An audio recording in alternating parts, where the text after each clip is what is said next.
everyone. We're so glad you're here today, and we're getting ready to hear from our keynote speaker, Baldemar Velasquez. I just want to welcome everyone to the fair. My name is Sarah Alexander, and I'm the new Executive Director of MAFCA, and so I'm really thrilled to be here at the fair this year in my new role, and excited to meet so many of you. I've been so amazed by the warm welcome from the community so far, and I look forward to hopefully meeting and talking with each and every one of you and hearing about what you love about MAFCA and what you'd like to see us do in the future. So just a couple of quick things I wanted to share. One exciting thing, since it's such a beautiful, sunny, amazing day out here, is a reminder that everything that happens at the fair, all of the electricity for the fair and for MAFCA comes from our 363 solar panels, which we installed. And they provide all of the energy for the entire year round. So we love these sunny days, and we can produce as much energy and more energy than we need and put it right back into the grid. And then I also want to thank the volunteers. Without the volunteers for MAFCA, this event wouldn't happen, and many of our events wouldn't happen. There are over 2,000 volunteers that help make this event a huge success. So we're ever grateful to all of those volunteers, and we encourage everybody to get involved and come join us. So Baldemar is going to be talking with us today about our system and the tide of immigration, migrant workers, exploitation, and human trafficking.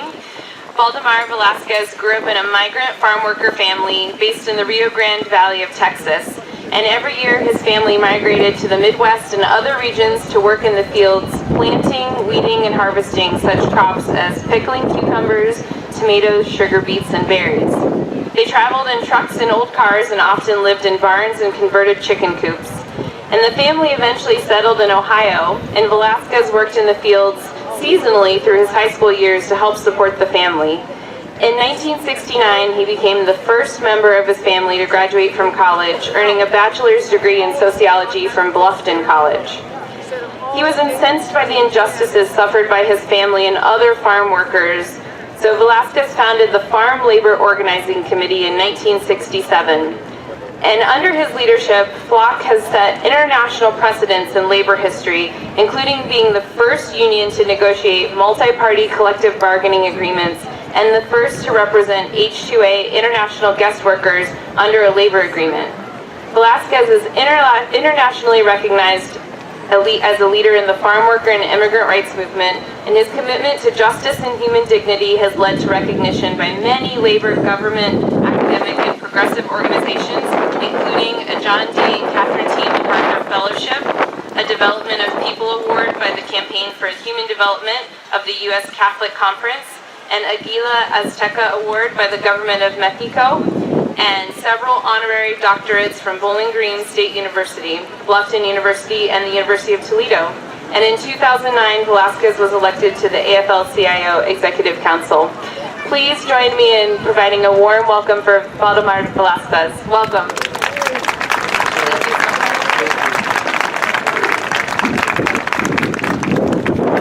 Thank you very much, Sarah, for that welcoming invitation. And I come to you today speaking as a farm worker, a guy that grew up by the time I was 4 years old, working alongside my parents in the fields. Whatever we were called to harvest, vegetables, fruit, you name it, I probably picked it at one time in the fields of Texas, Ohio, Michigan, Indiana, Wisconsin, Florida, North Carolina. We migrated from area to area harvesting crops. And I'm telling you, from what I've learned in my lifespan of organizing poor people for 50 years, that our food system is in trouble, that our globalization of our food systems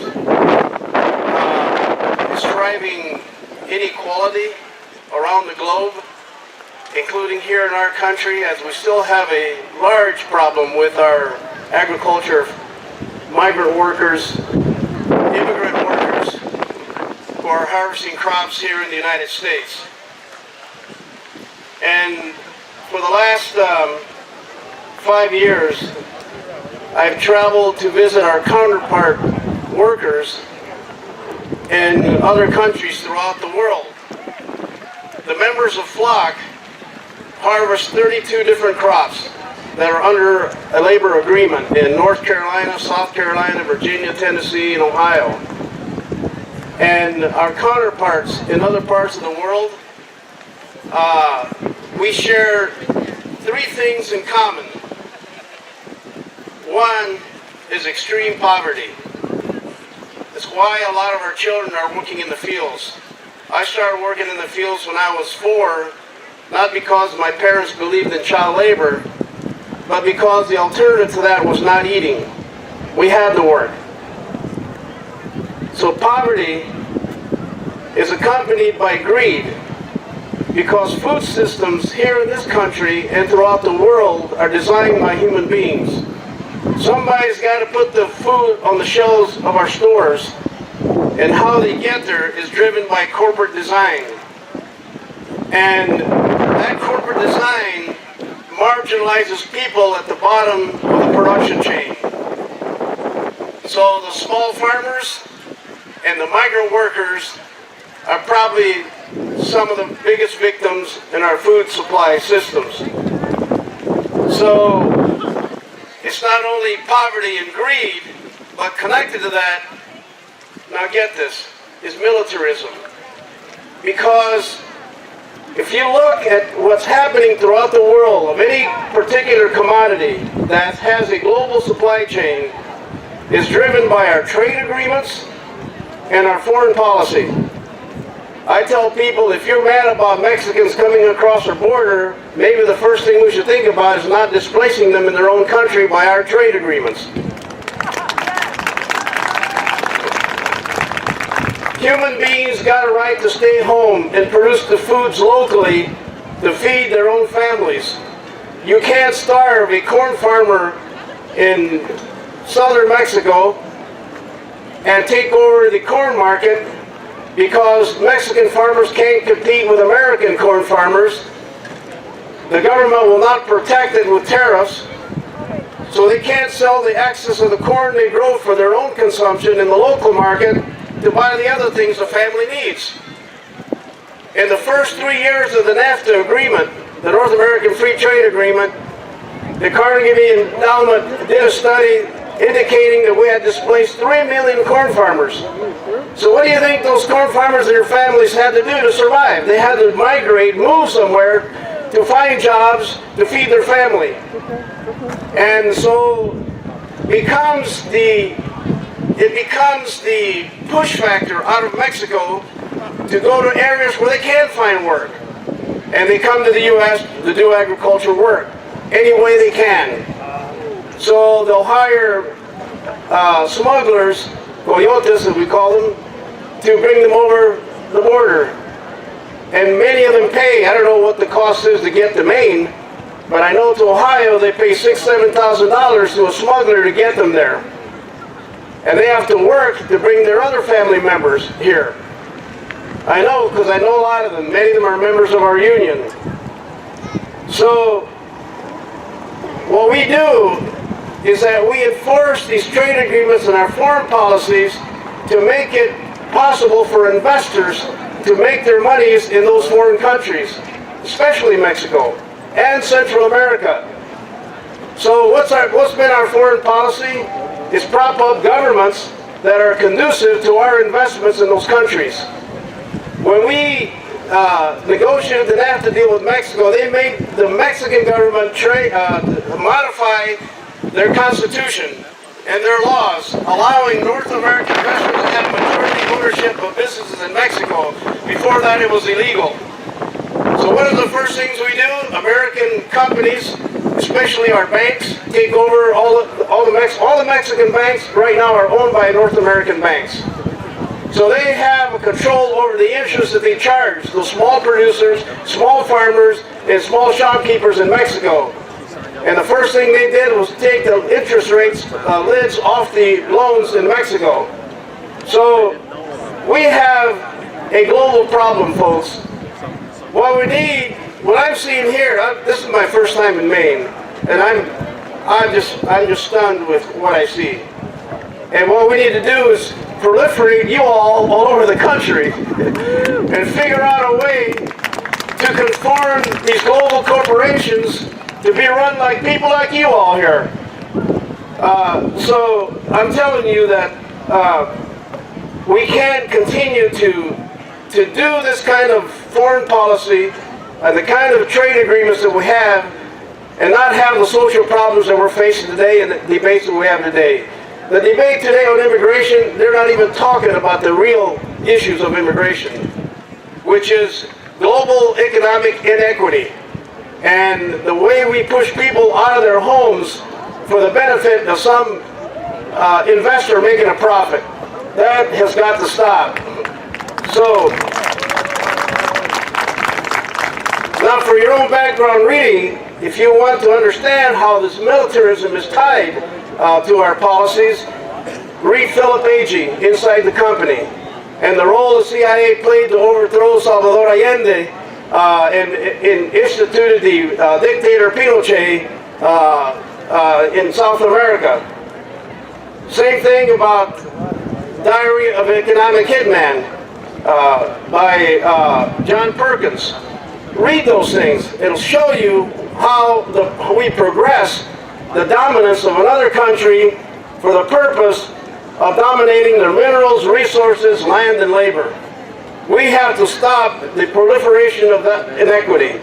And we can only do it by having people who are conscious of this inequity and doing what we can to empower the people at the bottom to have a voice in those decisions.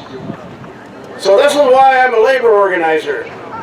But if you have a problem with labor unions, I will say to you, get over it, because everybody's in a union. You are all members of something.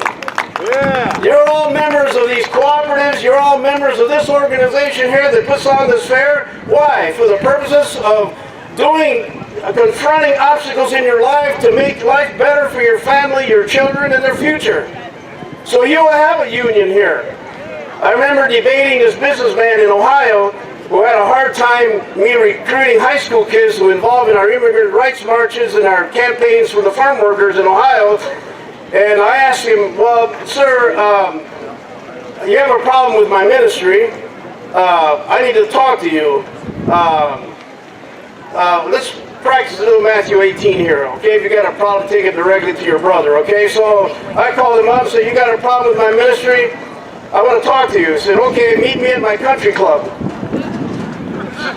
So I go to his country club and have lunch with him, right? And I said, well, sir, are you a member of this country club? He says, yes. I said, why are you a member of this country club? He said, because this is where I meet with people like me to talk about problems that we have in common so that we can overcome the problems that we have. Yeah, I said, well, I bet you're a member of the Rotary Club for the same reasons, right? He said, yeah. And the Chamber of Commerce for the same reason, right? He said, yeah. And I said, I bet you all the other clubs, you know, for that reason. He said, well, how come you white guys can have all these unions and us Mexicans can't have one? So I say to him, everybody's a member of a union. So I say just get over it. Because it's easier to deal with people who are in a collective and are organized than people who are individuals.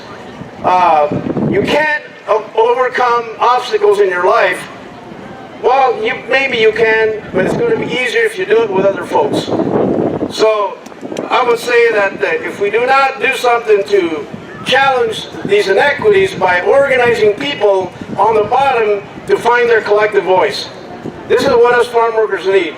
This is what us immigrant workers need. Now, I didn't immigrate from Mexico into the U.S., and a lot of us Mexicans have a problem with that because you all know the history, right? We were the first victims of what I'm talking about, the expansion of inequity through our foreign policies and our trade policies. It's kind of weird for me when I go to the Southwest, to the West Coast, and have cities like Los Angeles, San Francisco, Albuquerque, San Antonio. We think named all these cities. They weren't named by North Americans. They're named by Mexicans and indigenous people who were born on this continent. So I say us Mexicans, we didn't immigrate from anywhere. Immigrants overrode us and switched the borders, and now that we want to come home to our original homelands, we're illegals. So there's a saying in the immigrant rights movement that we didn't cross any borders, the borders crossed us. So, but look at the way they couched the conquering of that land, to steal it from the Indians and the Mexicans. They came up with euphemisms like manifest destiny, which is really what was really happening there in the expansion and the stealing, the theft of those lands, including the lands in the Rio Grande Valley where I grew up, where I was born. They were stolen by land development companies.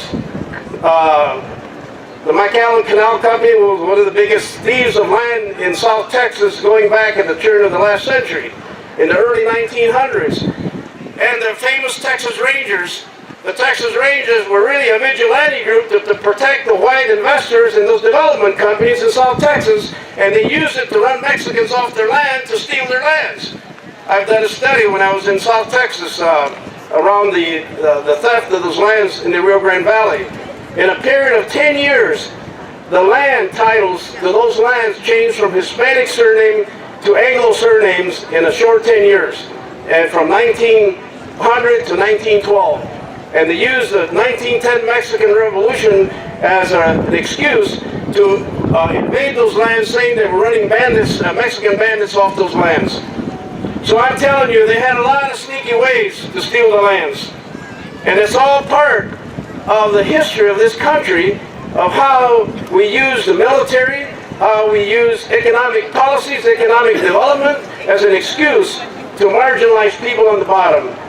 And many of us, my family, are descendants of those Mexican families in South Texas, and why we started migrating all over the country to be able to feed our families, to feed ourselves. Now, let me tell you, folks, in 50 years of doing this organizing work, I've come across many people that were inspirational and that fed the desire to organize people. That's the only way to defend ourselves. Cesar Chavez, I spent many days with Cesar in the backseat of cars talking about organizing on our long trips. The only time I ran into Dr. Martin Luther King Jr. when he invited me to come to Atlanta and help plan the Poor People's Campaign in 1968. And you learn certain things from each of these men.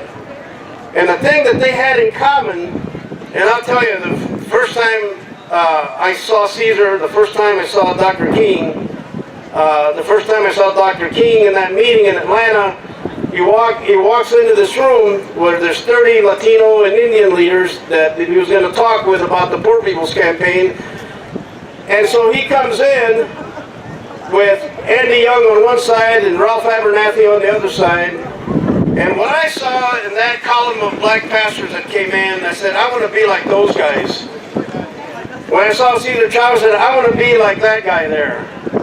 So somewhere sitting out here are the next Dr. Kings, the next Cesar Chavez's, the next revolutionary that's going to organize the people that inspire us to fight inequity in this world, and particularly in our food systems.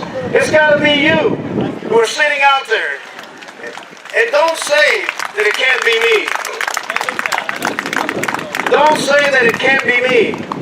I never thought, growing up in those fields, picking tomatoes, cucumbers, strawberries, cherries, apples, all the things that I harvested, row after row, tree after tree, bush after bush, thinking that how can life be just this? It's got to be something to life more than this. Seeing one row of this crop after the other, and barely make enough money to buy the food that we're picking.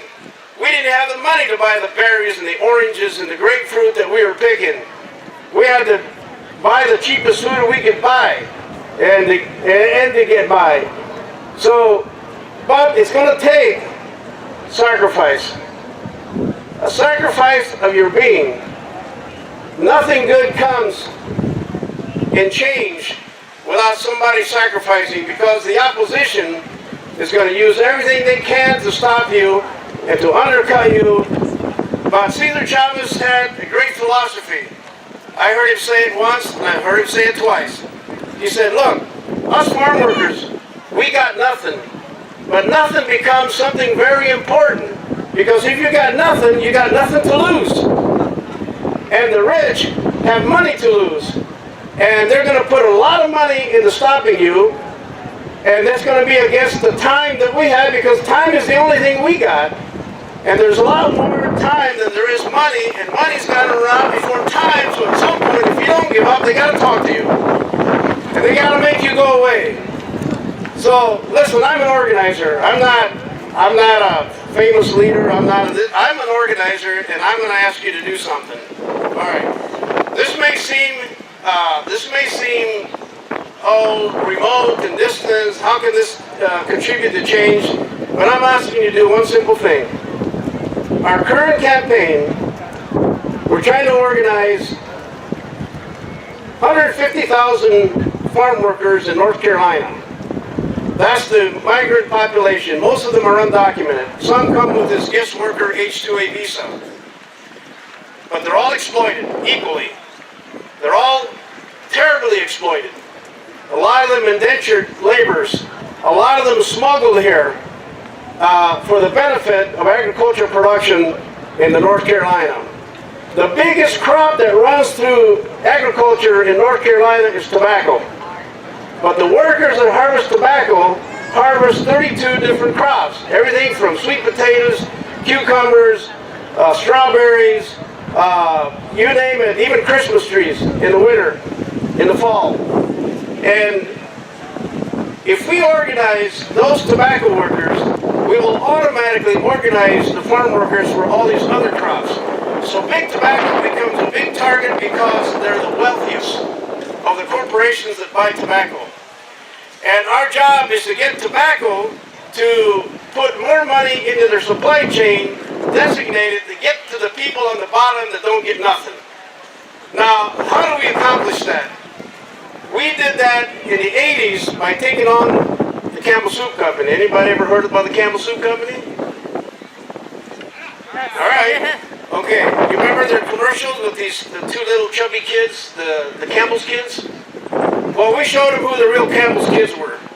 We took pictures of these migrant worker kids harvesting tomatoes and put it in advertisements in the New York Times, the Los Angeles Times, the Chicago Tribune, and Campbell's had to come back, and we did a corporate campaign against Campbell Soup.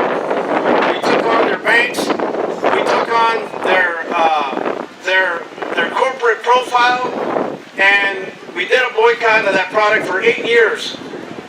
And our main demand to Campbell Soup, and everybody said we were crazy to take on this company because how can a bunch of ragtag tomato pickers take on this global food corporation? Well, we don't know. Maybe we didn't know any better.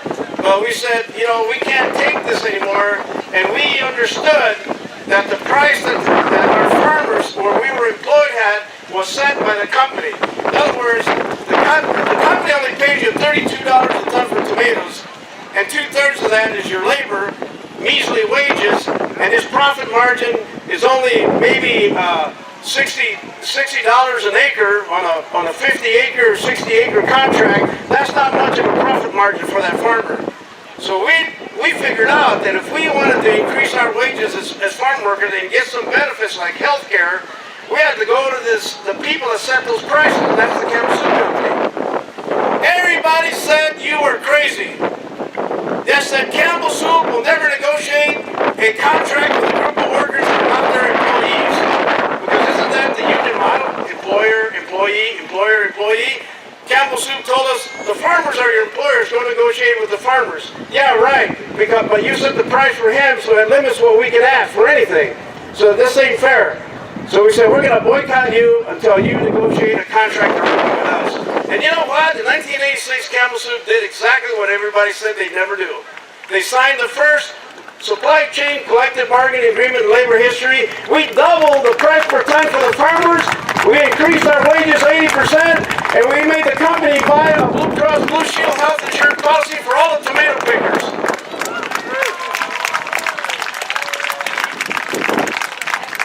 So now here's the challenge. We are asking Big Tobacco to do that for us in North Carolina, because when you organize the tobacco workers, you're also organizing the workers that harvest all these other vegetables and fruit. But we're not only asking it for us here in North Carolina and in the United States, we're telling them to do a global program to make the ability of farm workers to unionize all over the world where they buy tobacco.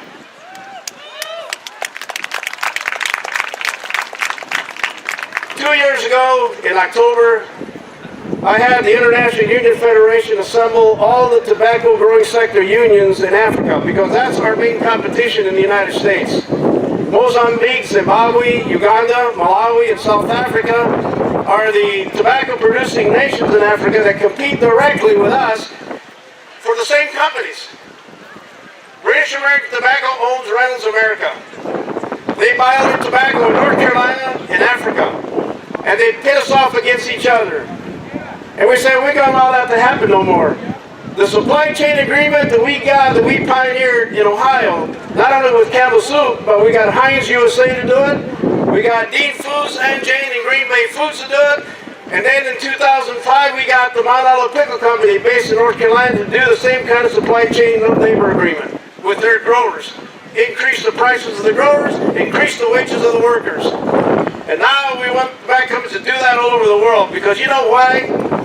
Because my heart went out to those workers in Africa when I went to see them in their plantations in Malawi. And to me it was like walking home. When I saw those moms and the tears that they rolled down their cheeks because they couldn't feed their children, because their kids were working in those tobacco fields, in those plantations. Do you think the tears of that mom were any saltier than the tears of my mother? Or any mother that wants to feed their kids and make a life for their families? I said to my brothers and sisters that were on that trip, we have to make this demand to British American Tobacco the same here as we do in the United States. Because I asked his brother, I said, how much do you get paid here? That a flu-cured tobacco operation. I asked him, what do you get paid here by the hour? He said, we don't get paid by the hour, we get paid by the day. And I asked him, how much do you get paid? He said, well, we get paid, it was 650 kwaches a day. That's the currency, kwaches. And the exchange rate to the dollar is 750 kwaches to the dollar. So they were getting paid about 85 cents a day. So how can workers there and workers in the U.S. compete with one another with that kind of inequity? And it's all set by one company, British American Tobacco. And so we told British American Tobacco in this joint statement with those African unions, we want them to implement a practical mechanism on freedom of association outside government participation. They can implement in their supply chain by putting it in their purchase agreements of tobacco they buy all over the world. Now imagine if we duplicated that with every other food commodity that we consume. It would put some kind of equity for workers to organize and negotiate their own way. People ask me, how are you going to solve the child labor problem all over the world? How do we solve the child labor problem in the United States? We used to have children in the coal mines. We used to have children in the textile mills. How do we solve that child labor problem? By unionizing. Because the workers negotiated their kids out of the work sites and into the schools. This is what we did with Campbell Soup in the 80s. 30% of the workforce were children under 14 years of age in the cucumber fields of Lessig Pickles, the largest pickle company in America that was owned by Campbell Soup. We negotiated those children out of the fields because no parent wants to stunt the future of their kids by having them working in the fields instead of being in school. We negotiated the companies to pay to increase the living situations and getting those kids into school during the summer when the harvest was taking place. We made Heinz USA and Kalamazoo pay for the compensatory education system to rent some elementary schools to get those kids out of the fields and into the schools, and increase the wages of the workers to compensate for the lost wages of the children working in the fields. That's the way we solve the child labor problem. That's the way the mine workers solve the child labor problem. And the textile workers union solve the child labor problem that way. And the workers in Africa can solve the problem the same way there if we had freedom of association all over the world.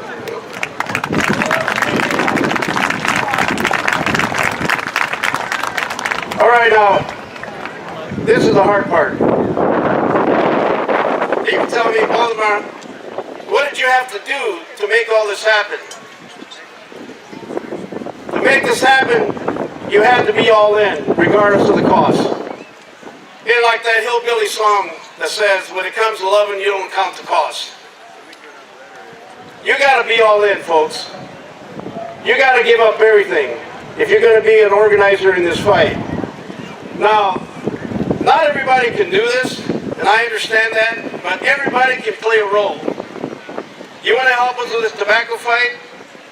We're going after the convenience stores, the retailers that distribute that tobacco. And the big convenience stores are Circle K, 7-Eleven, Wawa, and Kangaroo. Those 4 convenience store chains are part of the McLean distribution system. That's owned by Warren Buffett. And accounts for 1/3 of Big Tobacco's consolidated revenue.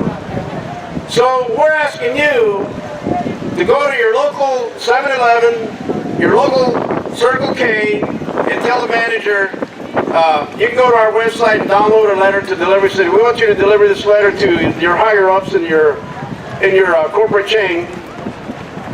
Tell them you got a consumer here, they ain't going to buy nothing in your store until you remove the e-cigarette product Vuse. This is Reynolds America tobacco product of the future. They're investing gazillions of dollars in promoting that mostly to young people. And say, we're not going to buy anything in your store to remove that e-cigarette from your store. That's the only thing I ask you to do. Because what will happen is that 7-Eleven and Circle K, they'll call Reynolds America and say, why are we being harassed by these consumers over here because you got this problem with the farm workers? And so Reynolds will call us and say, what is it going to take to make this go away? So if we have enough consumers all over the country doing this, and we're getting it, we got groups in New York, San Francisco, Chicago, Toledo, 7 cities in North Carolina, all over in Florida that are doing this, helping us with this campaign. Something's got to happen. But you got to give up something. Those of us who are organizers. If you're going to organize everything, it's really going to come down to this. I don't have anything. The only thing I own that in my name is my car that's got almost 200,000 miles on it. My guitar that I do music with. This is more of a crowd that I will sing to than speaking out here, but can't do that today. But when you got nothing to lose, that is a big weapon because the opposition can't take nothing away from you. So the other thing is that somebody asked me, well, what about your future, security and that sort of thing? It sort of puzzles me, but those of us who have this Judeo-Christian heritage, I'm one of those guys that believes in you got to just do it and not talk about it. It says in Scripture, in Matthew 6:26, why do you worry about what you're going to eat? Look at the birds of the air. They don't sow nor reap or store their grains in barn, yet my heavenly Father feeds them. I've never had to work today. These last 2 days, I mean, people fed me, took care of me. You know, I'm out fighting. When you're doing something for somebody else, people are going to help you. They're going to come out of the woodwork to help you. I've done this for 50 years. I don't have a pension. I don't have a security. I don't have nothing. I don't have anything to lose. And believe me, it is a great life because my Heavenly Father provides for me. I don't know how or why, but I've never had to worry about, well, I've gone without a meal here and there, but something different than what I did growing up. So growing up poor helped me told people the other night in this radio program, if I had pinto beans and corn tortillas, I'm happy as a pig in mud. So I don't need a whole lot. Say you got to travel light being involved in this movement. So don't worry about it. He said, wait, you worry about what you're going to wear tomorrow? That same scripture goes on and says, now this is Jesus talking, and he says, look at the lilies of the field. Not even Solomon in all his splendor is dressed as one of these. If my Heavenly Father cares about a weed that's going to be a weed tomorrow and burned up in a fire, I said, how much more am I going to care for you? So that's my pension. So don't worry. When you're doing something for somebody else, that draws people to you, because when I see people like that, I want to help them. I'm going to do everything I can to help that person, because I see that they're being unselfish and doing things for somebody else. So that's just a living thing that you can work with. And finally, when people tell me about immigrants and all this illegal alien stuff, I said, man, I'm telling you, the scriptures become my organizing manual. I said, well, I took these Republican kids, that high school kids, and they asked me to talk to them at a gathering. And I said, okay. I opened the Bible and I said, this is what the word says about the word alien in the Bible. The aliens in your midst, the strangers, the sojourners. And it says in Exodus 22, he said, do not exploit and oppress the alien. Do not mistreat them. All right? In the book of Numbers, chapter 15, verse 15, said, you shall govern the alien with the same laws as you govern yourself. That's my amnesty verse. Because you got to treat the stranger among you the same way as you would your neighbor. That's the word. And the prophets warn us that if you don't do these things, and if you mistreat the alien, like in the prophet Ezekiel, chapter 22, verse 29 says, if you mistreat the alien, I'm going to be looking for a man to stand in the gap on behalf of the land so I won't have to destroy it. So I tell these people, I said, if you have a problem with that, don't argue with me, take it up with God. You can argue with him if you want. But lastly, what it takes to do this fight. You have to have vision, and you have to have the commitment to go ahead and do it regardless of the cost.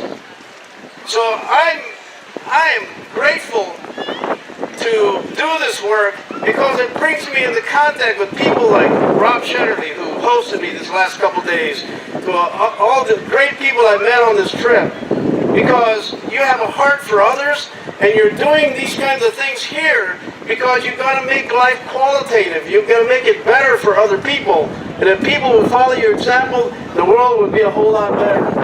As far as I'm personally concerned, people say, hey, when are you going to retire? I mean, the only time you're really retired is when you're 12 feet under. So until then, you've got a lot of experience in life to share with others and share it to the fullest ability that you can and impart the humanity that you have with others and do what has commanded us to love your neighbor as yourself. It don't say there love your neighbor if he looks like you. It don't say love your neighbor if he talks like you or the same political party. He said, if somehow you're connected to that person, that's your neighbor, that's who you are. And you can't love your neighbor if you don't know anything about him. If you don't know what his dog's name is, what his cat's name is, or what their children do, get to know that neighbor. Get to know the person that you know the least about. And that's the only way we're going to bridge the cultures, the differences, and the inequities that we have in our lives. Because then if you would, you'll have compassion for that person. And you wouldn't be part of a food system that exploits them, that takes advantage of them, and promotes inequality throughout our world.